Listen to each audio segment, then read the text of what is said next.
Quickly open your Bibles to Genesis chapter 47. Genesis chapter 47. We're going to do it very, very fast today. Then Joseph came and told Pharaoh and said, "My father and my brethren and their flocks and their herds and all that they have are come out of the land of Canaan. And behold, they are in the land of Goshen." Are you with me? They are in the land of Goshen. This was the words of Joseph to King Pharaoh. Now, when you go back to chapter 46, you will discover that already, and 45 and 43, all those other verses, chapters behind, already Joseph had opened himself up to his brethren, that he is that their brother that they sold out. He is that their brother that they maltreated, that they hated. Joseph had made himself known to his brethren. But before I continue, please listen to me. There are things that happens in a man's life, and many people, as human beings, those whose spirits, whose souls are not yet regenerated, what they do is to wait for an appointed time when they will pay back anybody that has done any evil to them. And if there was any man that would wait for a time when he will pay back those who have done him evil, I think it should be Joseph. But Joseph did not go that way to wait for the right time set for payback. A time when he will say, "Okay, after all said and done, it is now my turn." As many people will say, "I will deal with you now." And most of those people will wait. When that person that did that evil to them have come to a challenging time in their lives, and that challenging time could be a time when they had no money, hardship, a time when they will not be able to even eat, difficulty, a time when they might be even sick, a time when they just needed a helping hand. And maybe after remembering that we hurt this man some time ago, we did evil to this man some time ago, but yet he remains our last resort. After thinking and saying, "I will swallow all pride, let me go back to that man that I hurt or I did evil to some time ago and beg him for help," peradventure, God will touch his heart. Such people might not know that this person had a record of the evil that they did to him many, many years ago, and they were waiting for such a time like that as an opportune time to tell him, "So you later came to me. So you will come to me in this life."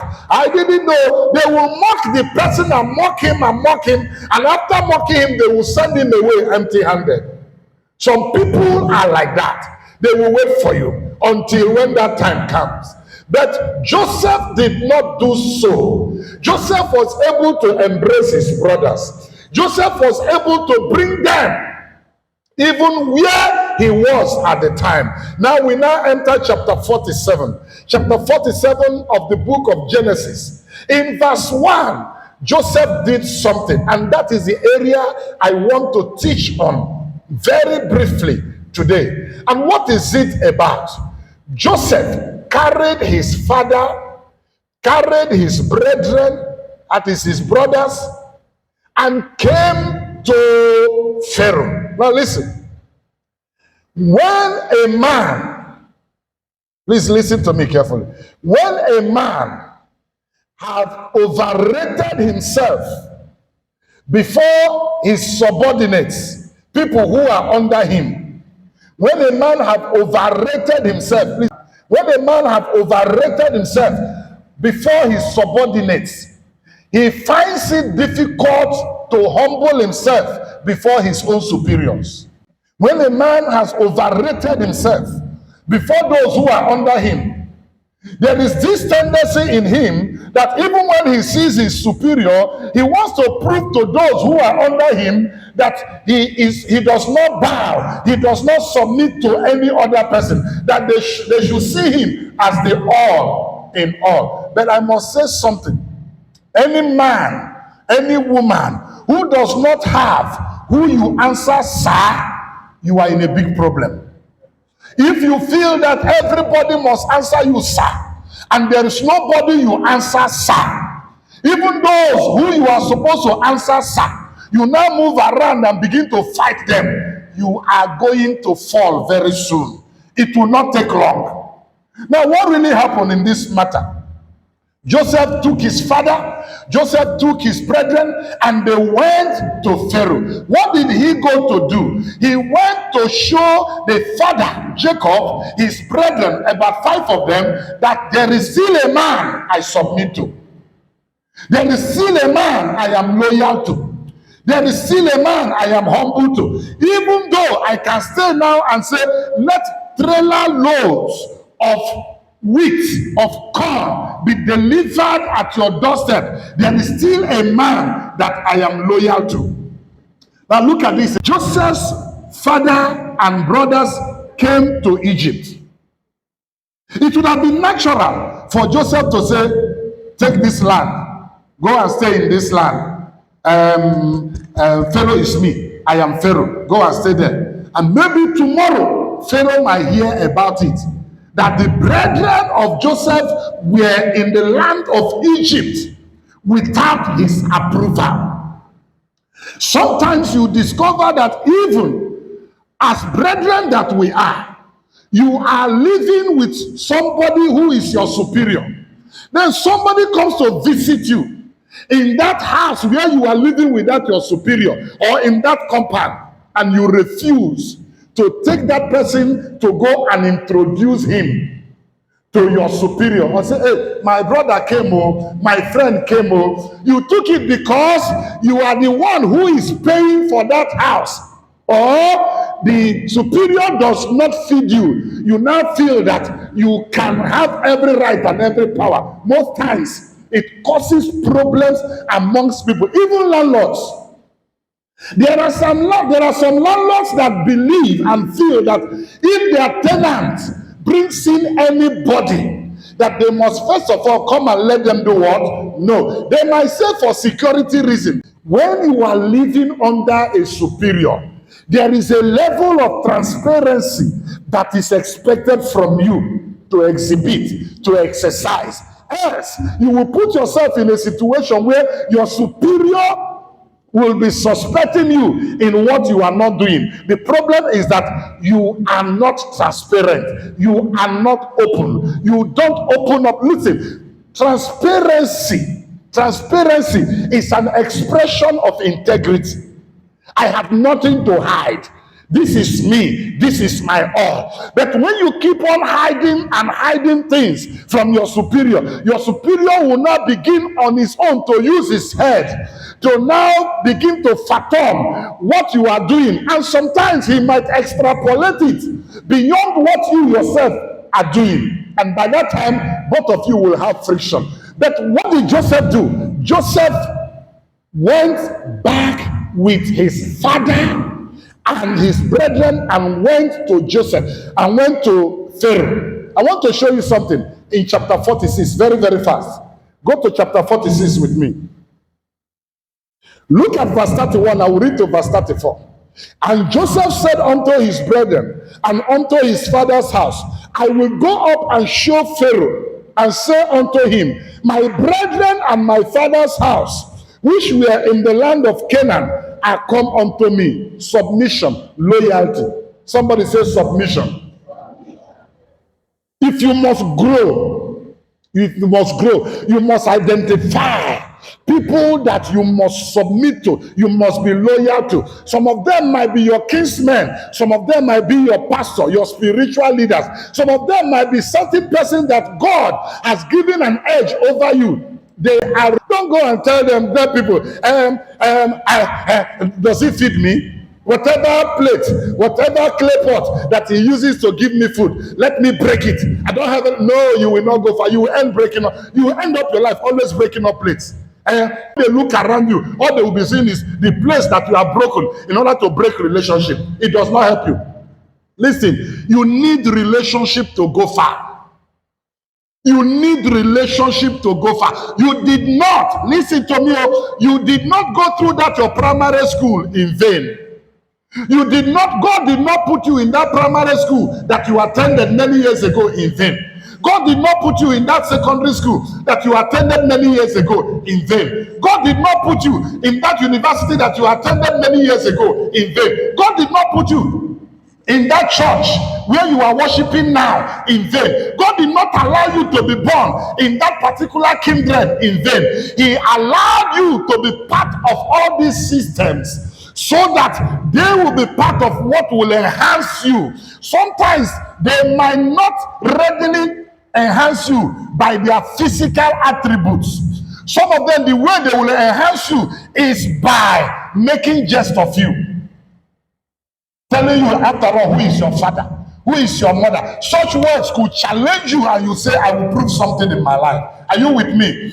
God may have put you in such an environment so that something will propel you from there and you will be able to achieve the heights that the Lord has kept for you. Now listen to verse 32. He said, and the men are shepherds. The men are what? Shepherds. I will show you something about shepherds now before I go to chapter 47 verse 1. He said, the men are shepherds, for their trade hath been to feed cattle, and they have brought their flocks and their heads, and their heads and all that they have. Verse 33. And it shall come to pass, when Pharaoh shall call you and shall say, what is your occupation? Joseph knew the kind of question that Pharaoh will ask. He already knew. He had been with him. Let me tell you something again, sisters and brothers. When you are working with your superior, don't think that it is your superior that will study you. It is you that will study your superior. I hope we are getting some things today. When you are working with your superior, you are carrying bag with him, you work in the same office with him, take time, study him like a school. He might not have all the time to even take note of certain things you are doing, but he's taking note at every glance, at the words of your mouth, at the way you look, at the things you do. If you look at the case of Nehemiah, for instance, the Bible said that on a particular day, his countenance changed. That was all the king saw and was asking him, what is the problem? And he was trying to come, but later on he opened up that the wall of Jerusalem back home has been destroyed and burned. And he is wondering how he could be comfortable even over here. You know, being the king's cup bearer. And the king now came in and said, I will do something. But wherever you are, take time. Not every time you are doing you are walking up and down, looking for your superior to observe you so that he will ask you one question, even the way he asked Nehemiah. You may not have that opportunity. He will fire you. You may not have that opportunity. He will remove you and replace you with somebody who is more cheerful.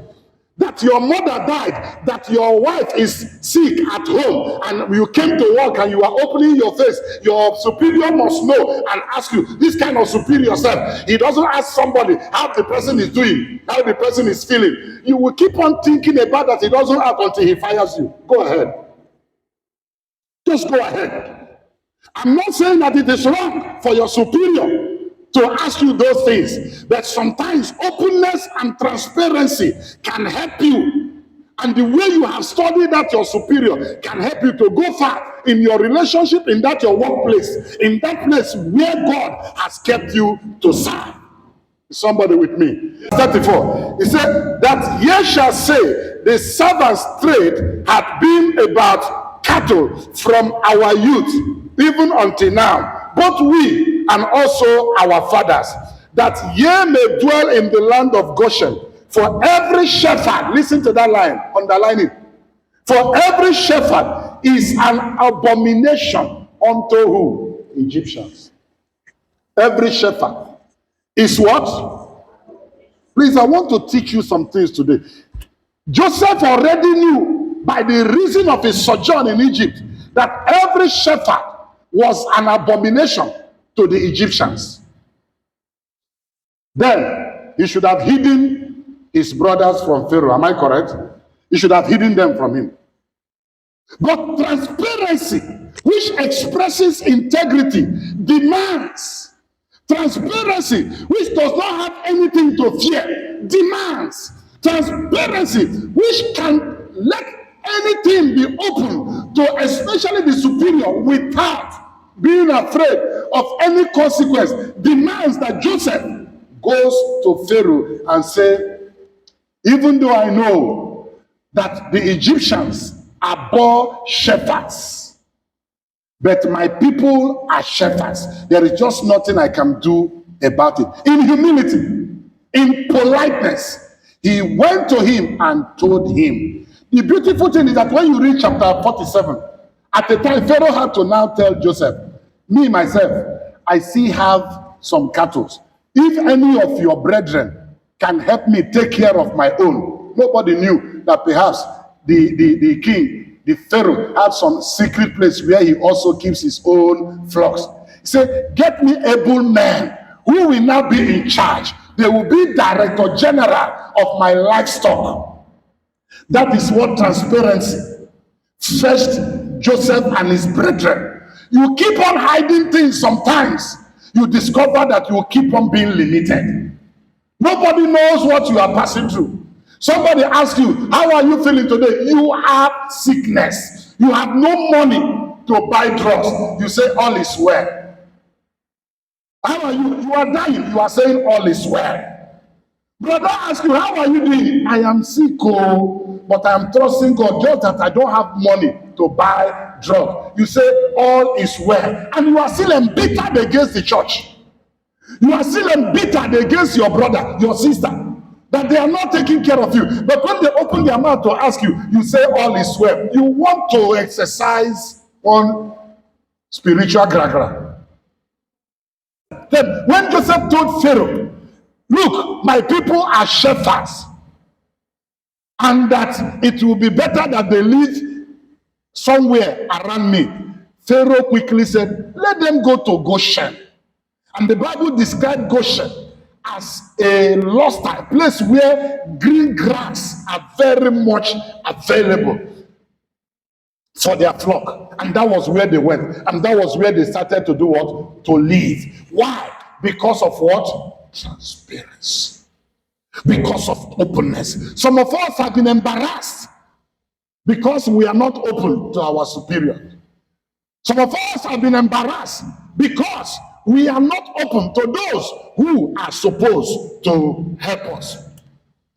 So you discover that because we are not open, we suffer so many things inside. Chapter 47. So then Joseph came and told Pharaoh and said, my father and my brethren and their flocks and their herds and all that they have are come out of the land of Canaan. And behold, they are in the land of Goshen.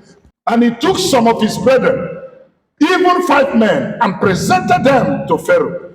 And Pharaoh said unto his brethren, what is your occupation? And they said unto Pharaoh, thy servants are what? Shepherds, both we and also our fathers. They said, moreover, unto Pharaoh, for to sojourn in the land are we come, for thy servants have no pasture for their flocks, for the famine is sore in the land of Canaan. Now therefore we pray thee, let thy servants dwell in the land of Goshen. And Pharaoh spake unto Joseph, saying, thy father and thy brethren are come unto thee. The land of Egypt is before thee. That is one of the benefits of what? Transparency. There wouldn't have been any opportunity for Pharaoh to tell Joseph, the land of Egypt, they are before you. Anywhere you want to take, do what? Take. What they would have been doing is to be hiding. Whenever they see the Egyptian army or soldiers or policemen or security operative. The brothers of who? Joseph will be what? Hiding. Whereas Joseph was, at that time, a very high-ranking man in Egypt. But because he was not transparent, his brethren would have been hiding. Oh, they are coming. Oh, they are coming. Let us go and hide. Because he was not what? But Joseph was transparent. He was open. Verse 5. And Pharaoh spake unto Joseph. No, verse 6, sorry. The land of, I've read that one too. The land of Egypt is before thee. In the best of the land, make thy father and brethren to dwell. In the land of Goshen, let them dwell. And if thou knowest any man of activity among them, then make them rulers over my cattle. And Joseph brought in Jacob, his father, and set him before Pharaoh. And Jacob, listen to that, and Jacob did what? What did Jacob do?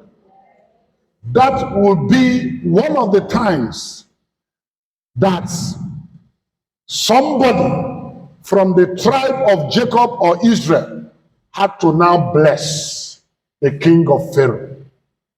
Apart from the time when Abraham, before now, prayed for the king, when the Lord closed the womb of all the wives for trespassing of a king. But in this case, Jacob, but you would have asked me, why should Jacob, who was looking for a place to sojourn, be the one to do what? To bless a king? Wouldn't it have been that the king should bless Jacob, a man who was looking for food? Please listen, brethren. Listen, brethren. Understand the man whose hands it is to do what? To be a source of blessing to you, and humble yourself before him. Pharaoh would have said, these men that are looking for food, if their God is really God, the God he wants to use to bless me, if it's really God, why didn't he provide food for him over there? Why didn't he provide the God? You want to bless me in the name of Yahweh, you want to bless me in the name of your Jehovah, the one that met you, the one that you wrestled with, the one that changed your name from Jacob to Israel. Is that God you want to? Why didn't that God that you want to bless me in his name provide food for you in that your land? I beg, leave that your blessing thing. Let's talk about business. Let's talk about politics. Let's talk about governance. That is what our present people will say. But the Bible said Jacob blessed Pharaoh. And you now understand why throughout the time of this Pharaoh, nothing went wrong. It was when he died that the Bible said that a Pharaoh that knew not Joseph came in. Do you understand me now? A Pharaoh that knew not Joseph also means that a Pharaoh that did not carry the blessings of Jacob. A Pharaoh that did not carry that blessing. For if any other Pharaoh had humbled himself, because the Bible said something, any people that you bless, they shall be blessed. Any people that blesses you, they shall be blessed. And any people that curses you, they shall be what? Cursed. That's what they carry. That's what they carry. They don't get it through business acumen. They are not carrying it through one particular other training. They carry it in their gene wherever they go. As soon as you raise up your hands to bless them, blessings follow you. No matter how things are for you, blessings will surely one way or the other locate you. Whether you have what people call ancestral curses and whatever in your life, once you have started to bless this man, blessings will follow you. So the Pharaoh that knew not Joseph, when he came in, things changed, and eventually you discover that him and all his soldiers were destroyed in the Red Sea. Is that not true? Verse 7. And Joseph brought in Jacob his father and set him before Pharaoh, and Jacob did what? Bless Pharaoh. Then they now started to ask questions. How old are you? And all the rest. Maybe next time we are going to look at that. But sisters and brothers, we need to understand that transparency. Open yourself up. You want to marry a man. The man does not know much about you, but he loves you. Open yourself up. Tell him, I have divorced that other man before. I have divorced this one, but now I want to tell him. Tell him that sometime in your family, something like this happened. Tell him. If he needed to know it, tell him. Let him know than for him to hear it from outside. When your superior hears the truth about you from outside, they will never believe you again. Anything you say, they take it as you want to cover up. So, number one, don't develop wickedness because of the evil that people have done against you. Joseph did not do so. Number two, let your life be a life of transparency. For transparency is an expression of integrity. Let us pray.